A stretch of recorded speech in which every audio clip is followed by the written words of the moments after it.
Y el día de hoy les quiero platicar acerca del Panteón romano. Y bueno, esta ilustración, esta fotografía, esta gráfica, me permite platicarles acerca de la ubicación y de la antigüedad de la ciudad, en Roma, que obviamente nuestros compañeros del equipo al que le tocó el tema, pues también lo conoce, ¿no? Lo conoce muy bien. Y vean, esta imagen es prácticamente que ilustra que toda la ciudad de Roma es prácticamente un museo vivo, porque hay zonas restringidas como esta, pero hay otras zonas en donde los espacios se siguen ocupando después de pues, más de 2000 años. Y precisamente es el tema del cual les quiero platicar el día de hoy, pero antes quiero mostrarles esta pequeña toma con una GoPro muy temprano, bueno, no tan temprano por la mañana, a las 8 de la mañana, en donde podemos ver lo que queda de la ciudad romana, como por ejemplo esta basílica, estos tres arcos que pueden ver ustedes al frente, es lo que queda de una basílica, de la estructura que pues, fue perdida a partir de diferentes procesos en la historia como las guerras y demás. Pero ahí se ve lo potente y lo que les comentaba yo, de cómo llevan al límite, los romanos se decantaron por el manejo del arco, la cúpula y la bóveda. El principio fundamental es el arco.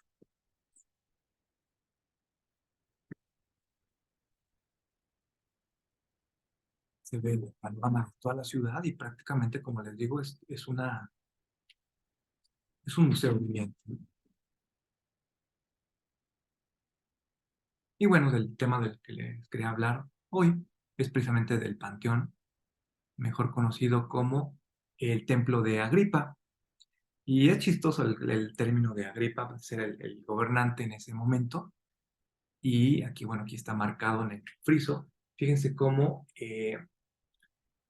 don Pedro Ramírez Vázquez hereda este concepto de que Roma siempre se anuncian y ennoblecen los espacios con el nombre del cual, pues, uno, esta pequeña frase que se hereda de la cultura romana, lo introdujo don Pedro Ramírez Vázquez para el Museo Nacional de Antropología. Cada sala tiene ahí un letrero que anuncia de qué se trata la exposición del interior, ¿no? Y cómo hay ese legado que surge de aquí. Y bueno, como pueden ver, este inmueble, pues prácticamente tiene un uso constante desde que se creó. No tienen la fecha exacta, muchos comentan del 118 al 125, el año de construcción, pero esto se debe a que prácticamente el edificio tuvo al menos dos etapas constructivas. Una, que lo que estamos viendo enfrente, es esta serie de columnatas, este pórtico, que el edificio original, según cuentan los arqueólogos, era un rectángulo y posteriormente ya se le adosó la planta circular, que para esto es pues una aportación enorme porque los romanos crean el cela o el espacio principal de culto en la parte trasera, que es una planta circular. Esta es la innovación que hacen los romanos a partir de la arquitectura griega y hacen este tipo de templos. Hay una variedad muy grande de diferentes templos. Creo que cuando platicamos de materiales y sistemas constructivos les enseñé las variantes de los templos griegos y romanos, y las variantes están en función de, uno, la planta, como es esta, la semicircular, con su pórtico ortogonal, y hay unos la mayoría son rectangulares, y su nombre va a cambiar en función del número de columnas que lo rodean, pero hay de rectangular con pórtico al frente y muro confinado hacia los lados, y hay otro que es totalmente rodeado de columnas y la cela o el espacio es más sagrado hacia el interior. Entonces, esta es una de estas variantes. ¿Ok? Bueno, la altura de este edificio, la altura interior, anda en los 43 metros de altura y es un espacio impresionante que la verdad es que está como en las fotografías. Para mí, estudiarlo en la carrera, pues inclusive también en la maestría, era a partir de fotocopias en mi generación, o sea, no tenían una imagen así realista como tal, pero es un espacio que literalmente está como se muestra en las imágenes o en las ilustraciones. Los materiales, por cierto, vamos a hablar de el hormigón. El hormigón es, pues sí, es como es el sistema constructivo que lleva precisamente diferentes materiales como la cal, como la arena y agregados medios, ¿no? Como piedra de mediana dimensión. Y se le va a llamar artesonado a esto que ustedes están viendo, a los casetones. Hoy en día le llamamos casetones, pero la intención también se conoce como artesonado. El artesonado se utiliza también o se utiliza originalmente en las antiguas estructuras. Inclusive tenemos en la arquitectura religiosa del siglo XVI, que son precisamente hechos de madera con el motivo de aligerar la carga. En templos de la arquitectura religiosa del siglo XVI tenemos estos casetonados antiguos hechos con ollas de barro, prácticamente conformaban unas mini cupulitas que se empotraban en los arcos o en las cúpulas de la arquitectura en los templos religiosos del siglo XVIII y utilizaban esos sistemas constructivos, ¿no? Adelante, levantaron. Eh, sí, de hecho, si no mal recuerdo, el concreto o hormigón romano estaba hecho principalmente a base de mortero y hormigón, no nada más esas dos, y una mezcla de varias piedras que pues no necesariamente tenía que ser de un solo tipo, sino que eran varios. Claro. Sí, de diferentes tipos. Por ejemplo, en este caso, utilizaban la piedra Pómex. Me llamaba mucho la atención porque eso le daba una ligereza y de hecho ese es el principio, aligerar el peso de la estructura, porque obviamente este es considerado como el espacio construido sin armado, hormigón sin armado, obviamente por la época, no se contaba con esa tecnología, pero es el espacio más grande en el mundo hasta el día de hoy construido sin hormigón. Entonces, ¿qué significa esto? Que el sistema constructivo pues era muy, muy avanzado para su época y además llegaron a utilizar materiales que son el principio básico del concreto moderno que conocemos. Es decir, el cemento contemporáneo, el que conocemos, está hecho a base de una sustancia que se conoce como clinker. El clinker, para que tengan una idea, seguramente ya lo han escuchado en su materia de tecnológico. Sí, ¿verdad? Lo han escuchado con su profesor, Tomás Sosa, de qué está elaborado el concreto contemporáneo que estamos hablando y está hecho de clinker. El clinker es un material que se extrae a partir de la calcinación o de la piedra volcánica, pero llevado a altas temperaturas. Entonces, este material tiene unas propiedades cementantes muy altas. Entonces, esta es la clave porque se le llama mortero, pero es un mortero, digamos, muy primitivo, pero también lo suficiente para poderle dar la ligereza y la firmeza y que al día de hoy esa estructura siga en pie, ¿verdad? Muy bien, gracias por la participación y es muy, muy interesante el dato de lo que nos comentas. ¿Y qué más? La cúpula de hormigón sin armar, ya estamos hablando de esto, la altura que ya les comentaba, 43 metros es el diámetro y digamos también la altura de hasta el óculo, que es la parte, la abertura la superior, ¿no? ¿A qué se le llama óculo a esta abertura? Que ya sea en la parte de la cúpula o también algunas iglesias la tienen en la fachada, tienen un círculo como ventana. No sé si ustedes recordarán o han visto algunas iglesias que tienen en la fachada principal un vitral enorme circular. A todo ese vitral también se le conoce como óculo y eso ya posterior en la arquitectura gótica lo utilizaban más, ese tipo de vanos o vacíos en la arquitectura. Pero eso, ojo, ojo con los conceptos, ¿no? Y también si tienen duda me pueden preguntar.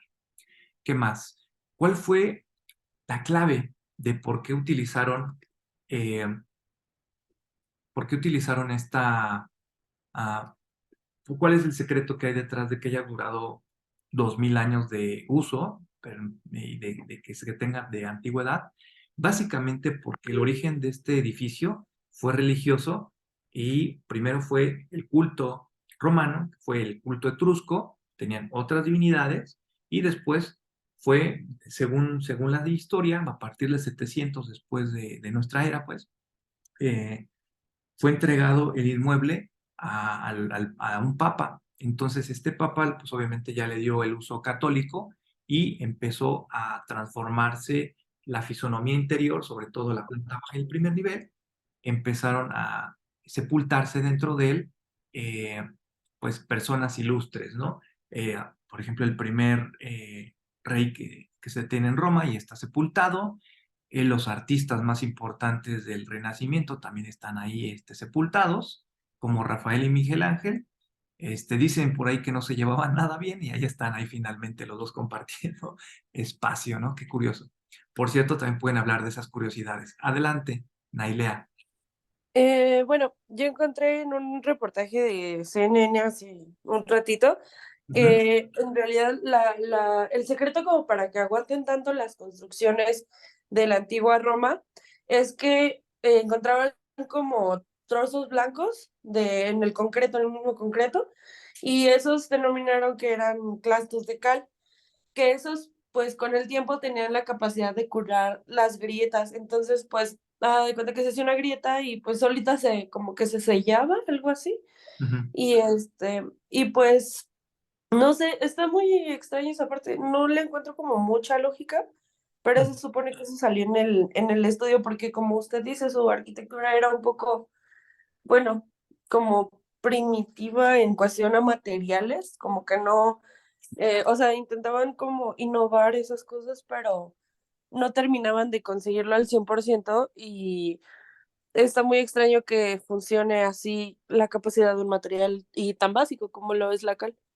Claro, claro, sí, es correcto, ¿eh? Fíjate que otra afirmación teórica general, antes se confiaba más en las propiedades volumétricas en la antigüedad de los materiales, de la arquitectura y de los sistemas constructivos, porque no se tenía todo ese conocimiento que tenemos hoy en día y que precisamente hoy en día se confía más y se hace alarde de las estructuras que están volando claros de 40 metros y demás, pero hoy en día se confía más en las propiedades eh, físicas de los materiales, por ejemplo, aceros de una alta resistencia, concretos de una alta resistencia, y hoy en día por eso las estructuras modernas o contemporáneas pues hacen ese alarde tecnológico, pero antes no se confiaban mucho porque los materiales de cada región tenían diferentes resistencias, diferentes cualidades y propiedades de los materiales.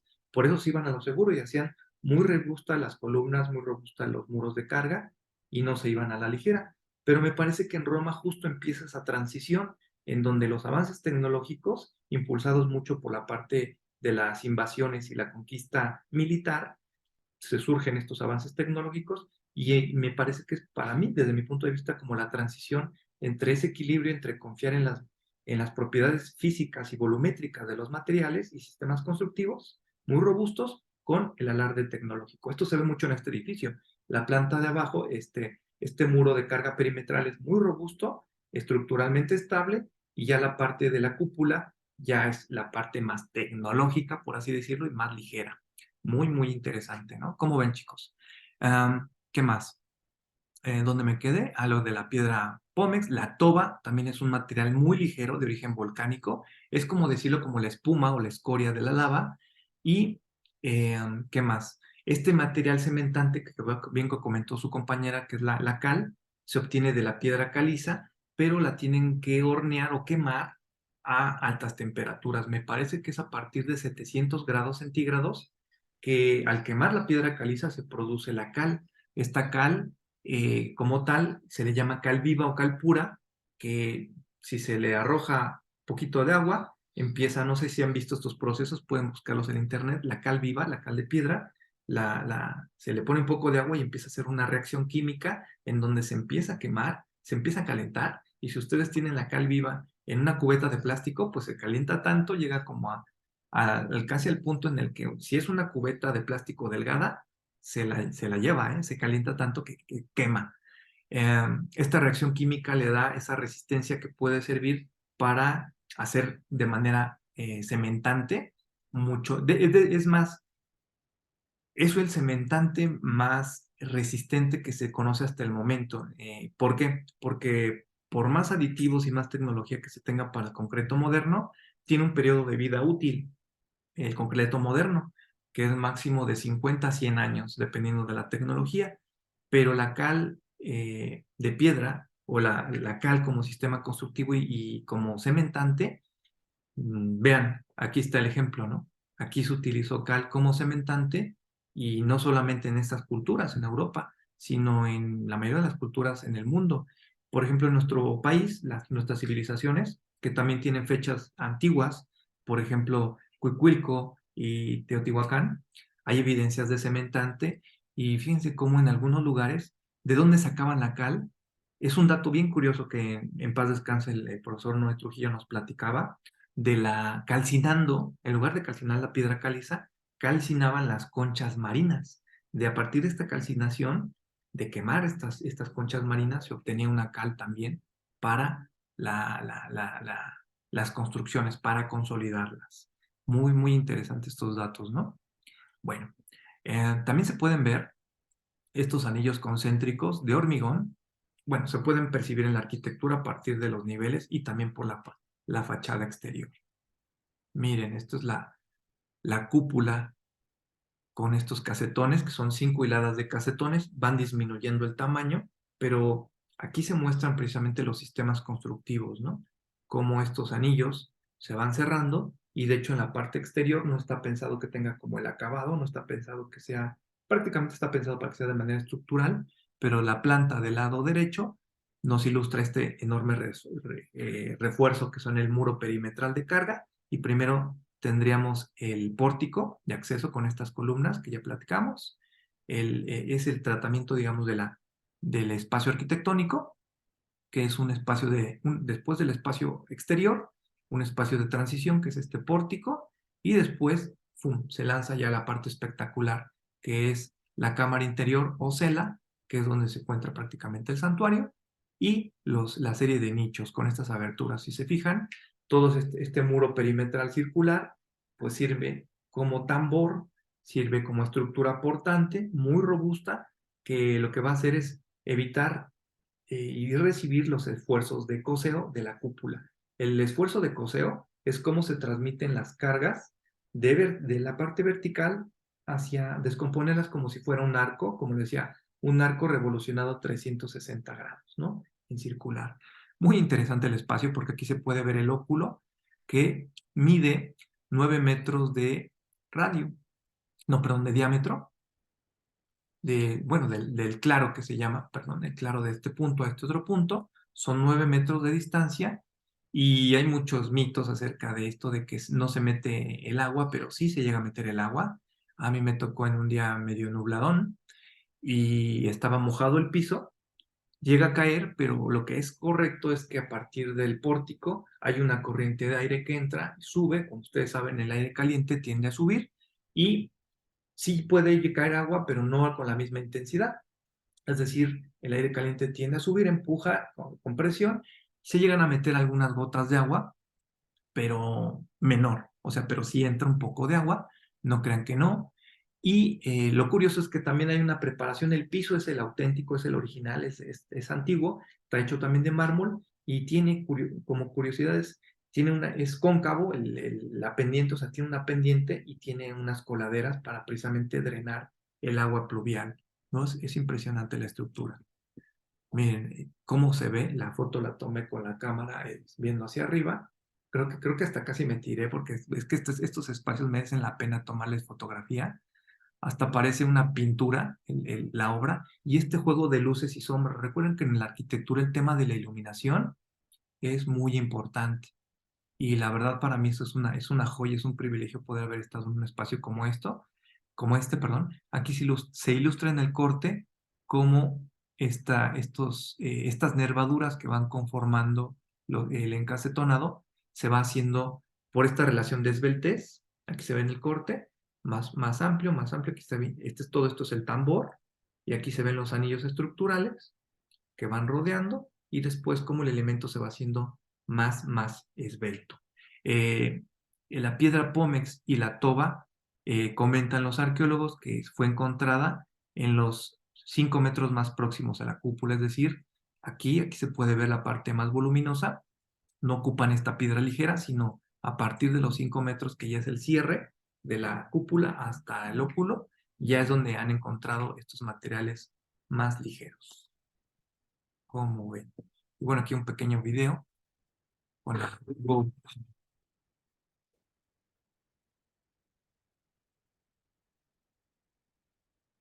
Obviamente ya cuando pasa del culto etrusco hacia el culto católico, ya cambian todas las vocaciones, todo el culto y hay intervenciones ya con otros estilos.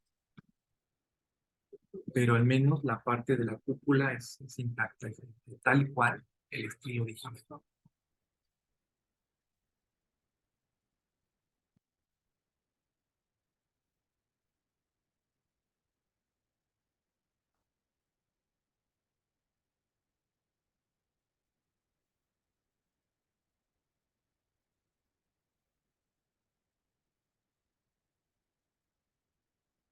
Aquí se pueden ver un poco los pisos de mármol que tienen un diseño dorado, como si fuera un tablero de ajedrez, ¿no? Y ya podemos ver que está muy intervenido, que ya tiene diferentes estilos neoclásicos y demás, a partir de la evolución que se ha tenido en las manufacturas. Cuando yo fui, tuve la oportunidad de que era gratuita la entrada, pero ya no lo es. Están comentando que ya van a cobrar, creo, 5 euros, no tengo exactamente el dato, pero pues con el motivo de recaudar fondos para asegurar su mantenimiento y conservación.